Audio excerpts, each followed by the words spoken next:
আসলে বাটপারি কোথা থেকে হচ্ছে বা কিভাবে হচ্ছে আসলে আমরা একদম অবাক হয়ে যাচ্ছি। ইতিমধ্যে একটা নিউজ হয়তো আপনারা শুনতে পাচ্ছেন যে মুগ্ধ যে ছেলেটি বলেছিল যে পানি লাগবে পানি লাগবে, তার এই ভিডিওটি কিন্তু গোটা দুনিয়ায় কিন্তু আপনার ভাইরাল হয়ে যায়। কিন্তু এখন প্রশ্ন হচ্ছে হঠাৎ করেই কিন্তু সোশ্যাল মিডিয়ায় ভাইরাল হচ্ছে যে সে মারা যায়নি।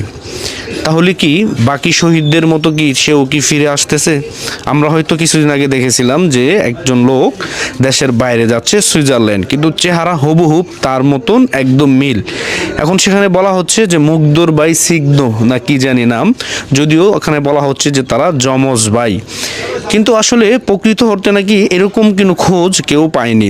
আবু সাঈদের কবরে আপনার সবাই গেল, উপদেষ্টা সহ অনেক সমন্বয়করা তার কবর জিয়ারত করলো, কিন্তু মুগ্ধ নামে যেই ব্যক্তিটি তার কবরে কিন্তু এখনো পর্যন্ত কাউকে আমরা যেতে দেখিনি।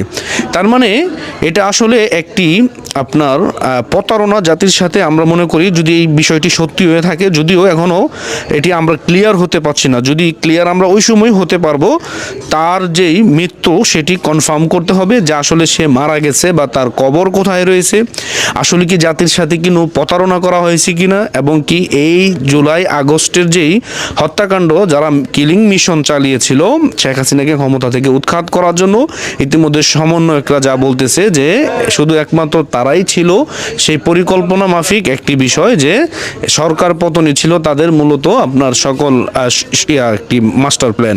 তো যাই হোক, এই শহীদদের যে ফিরে আসা, অনেকে বলতেছে যে কিন্তু পুলিশ সদস্য কিন্তু ফিরে আসবে না, কিন্তু অনেক শহীদ ফিরে আসবে।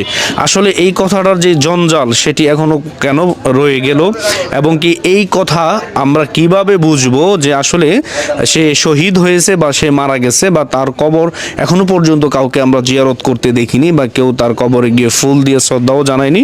ইতিমধ্যে আমরা জানি যে একজন লোক সুইজারল্যান্ড চলে গেছে, তার ছোট ভাই সিগ্ন, কিন্তু আসলে কি সিগ্নই কি মুগ্ধ কিনা সেই বিষয়টা কিন্তু আমাদেরকে ভাবায়। এই জন্য বলবো, যারা অতি আবেগে অতি লাফালাফি করেছেন এই আন্দোলনকে কেন্দ্র করে, আপনারা অবশ্যই সাবধান হয়ে যান, কারণ এটি যে অনেক বড় একটি মাস্টার প্ল্যান ছিল তাদের। প্রত্যেকটি জীবনের মূল্য তারা 30 লক্ষ টাকা করে বাজেট করে তারা যে এরকম একটি প্রোপাগান্ডা যে তারা চালিয়েছে, এটি আসলে বলার কোনো অবকাশ রাখে না, এবং এদেশের মানুষকে বিশাল বড় একটি ধোঁকা যে ইতিমধ্যে তারা দিয়েছে সেটারও বলার কোনো অবকাশ রাখে না। আমি চাই দ্রুত সময় এই বিষয়ে জাতির সামনে সঠিকটা তুলে ধরার জন্য, এবং কি দ্রুত সময় যেই মুগ্ধের নাম ব্যবহার করে পানি লাগবে পানি লাগবে, তার এই ইমোশনকে কেন্দ্র করে যারা ইতিমধ্যে ঝাঁপিয়ে পড়েছিল, আসলে কি সে ওই লোক কিনা সেটি দ্রুত সময় জাস্টিফাই করার জন্য আমি অনুরোধ জানাচ্ছি। ভালো থাকবেন, আসসালামু আলাইকুম।